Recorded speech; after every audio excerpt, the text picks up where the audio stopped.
All right, people. Nobody moves! Nobody dies! Bark! Sorry, jumped his line. Can we go again? You all know the drill. It's not always easy to explain why some games are good. Some games have really complex stories, gameplay that takes a while to get used to, roadblocks that stop people from getting into them, some even actively turn people away. But some games let you kill random passersby with a giant purple dildo while running naked as an obese green zombie. These ones are pretty easy to explain. Welcome to a recent retrospective, where I take an in-depth look at a recent game that stands out among the crowd as one of the best in recent memory, looking deeper and with more hindsight and context than a normal review. Today we're looking at one of my favorite games of all time, Saints Row III.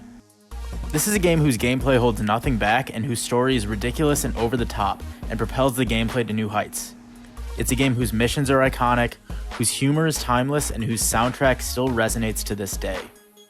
Simply put, despite its imperfections, Saints Row III is one of the best open-world games of its generation, offering some of the most memorable gameplay experiences of its time. Let's take a look at what makes it so special.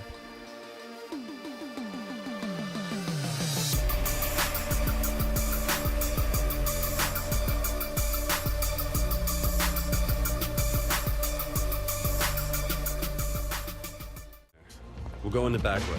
You don't think the back's guarded? There's like 2 punks. What about the inside, motherfucker? Put in your tampons and let's do this. On paper, you'd never expect a game like Saints Row III to be grouped in with other, more obvious recent classics.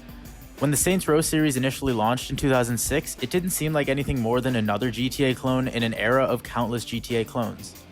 The original Saints Row games could have easily gotten lost in a sea of ripoffs, but they had some standout qualities, specifically that they were absorbingly fun to play.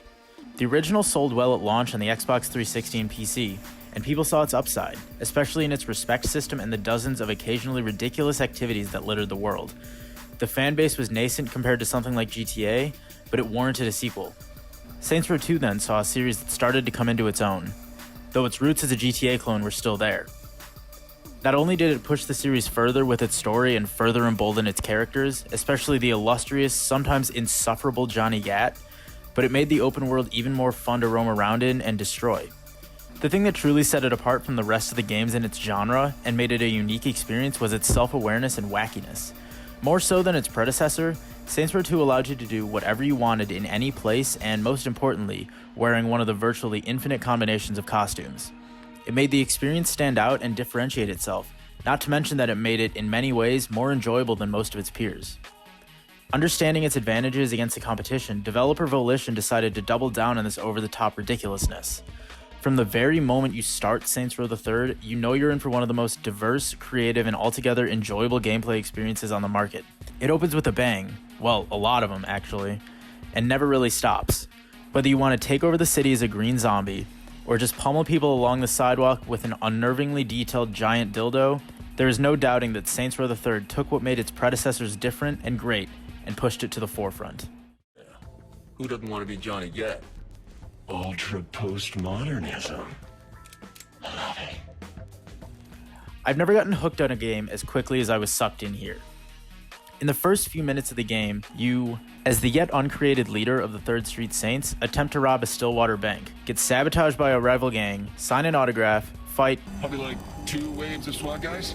and dangle from a bank vault being carried away by a helicopter. And somehow this is both violent and casual. Whereas other games take hours and a bunch of missions to introduce their loop, you're immediately hit in the face with jokes, violence, and a mission that's a shitload of fun. In the years since launch, I found myself fairly often going back and just replaying the first mission to get a taste of the gameplay, and every single time it sucks me back in. It's ultimately one of the best opening missions of a game I've ever played. The very next thing you do is create your character. Though one of the game's flaws is that it decreased the number of customization options there are compared to Saints Row 2, so you can't choose every single small detail, you're still able to play as virtually whoever you want. And there are 7 fully voiced speaking options to boot. From generic man or woman to zombie that speaks only in a zombie growl and is somehow completely understandable to everyone else. It won't be easy. That whole tower's gotta be crawling with Morningstar. Over my playthroughs, I've chosen to play as most of them, and they're all really well done, especially Laura Bailey's generic Woman 1 voice. Regardless, your character is quickly thrown into and out of an open plain, hearing the beloved Johnny Gat killed, and dropped literally into the new city of Steelport and shown the lay of the land. The first few tutorial missions slow things down a bit, but they don't kill the vibe, especially that golden duet with Pierce. Loving is what I got. Hey, I said remember that. Loving now you Is what I got. I said remember that. The most important part of these missions is how it introduces the world. You have to understand the city before you're able to properly take it over and, of course, fuck shit up. But this all leads to an iconic mission that opens up the rest of the game.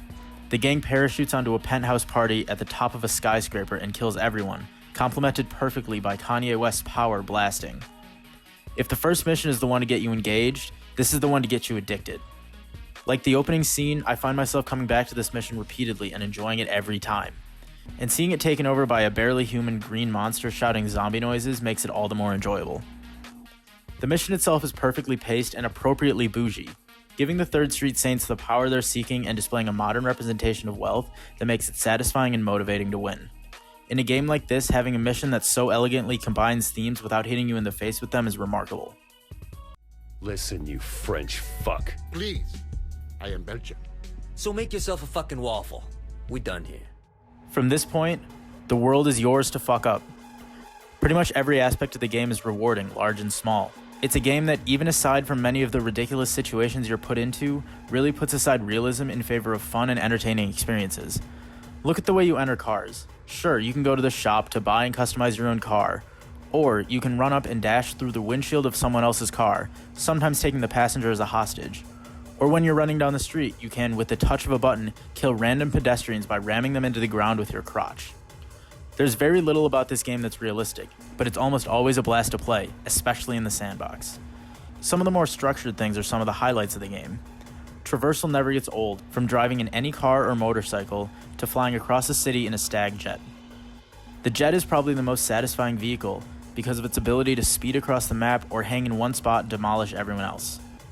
These are all grounded by the penthouse you annexed earlier, which is the biggest symbol of power in the game and is your base for most of it. It's weird to have a base that's just fun to relax in without doing anything, but I loved going back and jumping in the pool before jumping off the helicopter pad a few minutes later. One of the things that sets every Saints Row game, especially this one, apart from the rest is how ridiculously irreverent some of the main missions are. Aside from the epic missions we've already covered, there are so many that our green monster finds himself in, from driving in a convertible with a tiger to fighting tag team in a wrestling ring or taking over the massive Stag aircraft. Pretty much every mission is at least different enough to be enjoyable. It's fair to say that not every mission works, but I would argue that what it tries to do is anything but predictable and repetitive, which is something I respect, especially in the modern repetitive sandbox landscape. With that said though, some of the missions hit hard and are memorable and fun, and it's one of the most addicting series of missions I've ever played in games. Who does this guy think he is? Viola, is this the kid you were talking about? Burt fucking Reynolds? Who else could keep this town running? A series of missions is an appropriate term for the structure of the campaign. Most of the story missions are just excuses to get you into the ridiculous gameplay moments Saints Row III has become so well known for. There are some overarching narrative themes, such as the struggle for power and selling out for fame and recognition, and as parts of a game that employs approximately zero subtlety, they're pretty well established by the end. Where the story really succeeds, though, is progressively increasing the scale and the stakes. When our green friend enters Steelport, he's effectively nobody, leading a small gang with no power or respect. But by the end, you will have fought both entire zombie hordes and a branch of the military. It's silly, but it does what it needs to do to make things feel epic without forgetting that fun is the most important part. One of the other major themes is loyalty. As Johnny Gat is really, no kidding, dead at the start, that is, at least until Gat out of hell, there are some interesting moments between the gang members. In the story beats themselves, the characters and writing are the true stars. There are obvious standout returning characters like Pierce and Shondi, but new characters like Oleg and Kinsey make their mark. As you fight through 3 major gangs in Steelport, you'll find yourself interacting with every character in unique ways. They're all really well written and unique, and you'll find yourself sympathizing with characters near the end that you hated at the beginning. The thing about having a game where the tone of the gameplay is so light is that the tone of the dialogue and world has to match. I laughed out loud at this game probably dozens of times, from pretty much every dialogue sequence to the radio updates you'll hear after pretty much every major mission. Looters raided the scene before the police arrived, salvaging car stereos and sex dolls from the debris. More so than the jokes, though, are the funny moments that come organically through gameplay. When it's not giving us iconic missions, the story's first act sets up all the activities you can find throughout the world, and these are gifts that just keep on giving.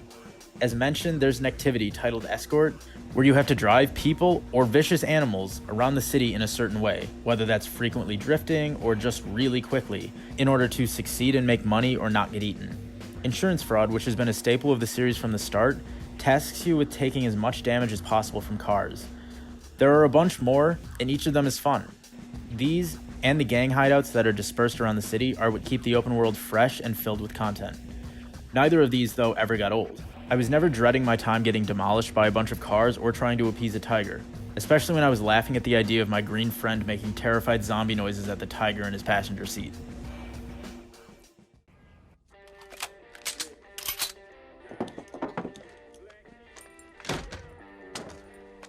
That's a little big for you. Give me the goddamn gun, Pierce.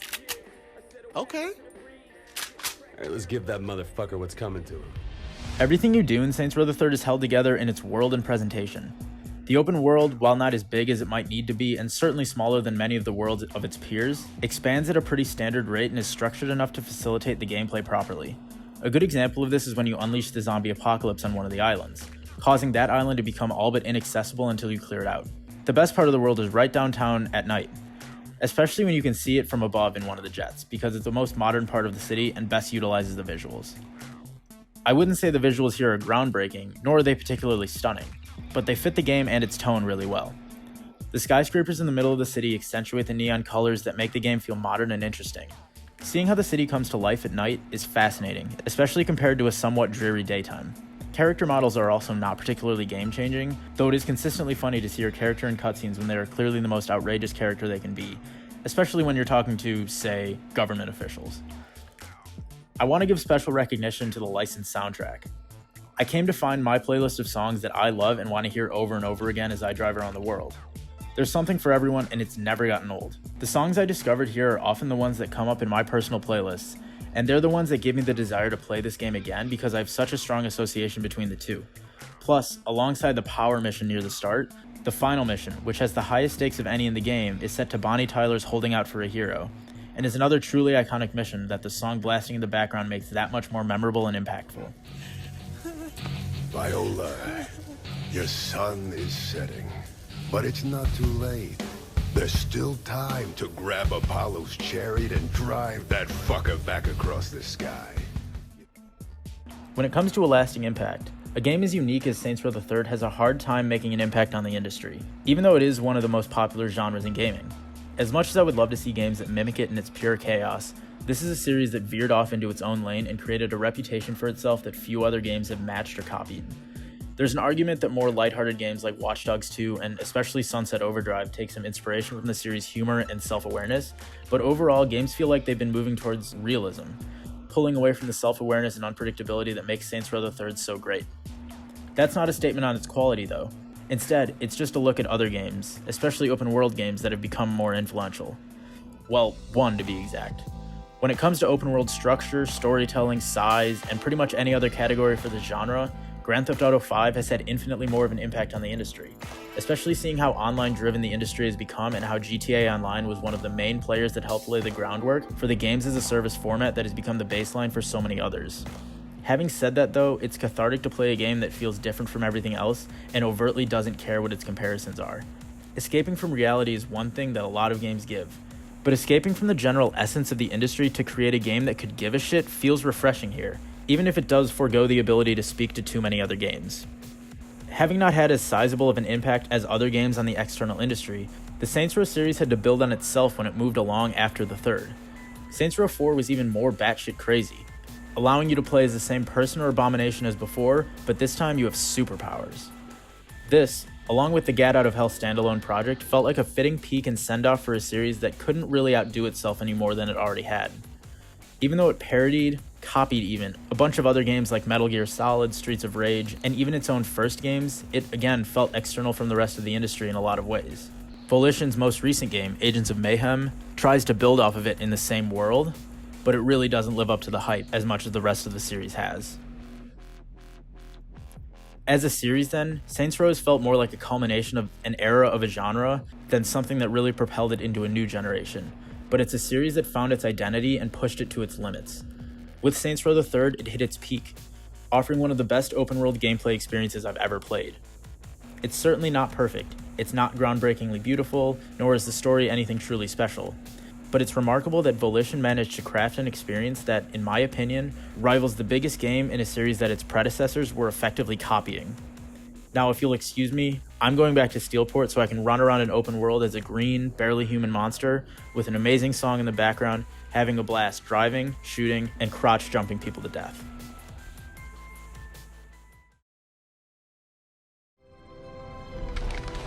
I came to Mars to make a living.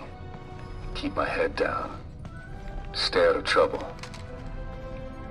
But I found something.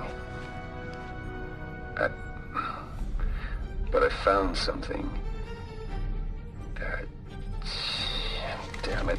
Vine! Cut!